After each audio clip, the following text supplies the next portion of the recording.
Dia ni seorang pelakon international yang mendapat gelaran Datuk di Malaysia sebab filem dia banyak berlakon di Bandar Melaka. Tak lain tak bukan, cuba korang teka siapa. Mirzan! Datuk Shahrukhan. Itu bos review. Jom tu. Pakai pomade. So yang ini adalah Patek Philippe Aquanaut Travel Time Advanced Research. Macam tu lah lebih kurang. Kalau korang tengok Aquanaut biasa dengan Aquanaut ini, belah kanan itu dia ada macam nampak enjin dalam dia kan. So jam ni dia tidak begitu mahal.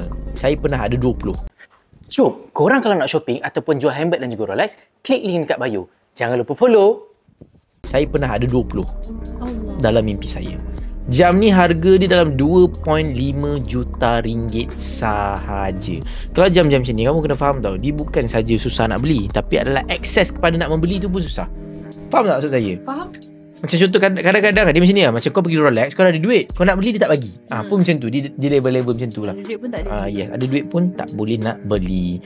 So kalau korang nak tahu, SRK ni adalah basically king of Bollywood lah. Leca-leca, semua oh leca-leca. Macam tu. So saya ingat lagi waktu saya tadika. Apa? Ha? Oh tu je lah. Tak, saya lupa nak cakap. So yang ini harga dia tidak mahal sangat, 2.5 juta ringgit sahaja. Jom shopping dan jual melalui Icon Lux. Jimat sehingga 70%, installment serendah RM5 sehari. Jual dan konsign item anda dengan kami. Cepat, DM kita sekarang.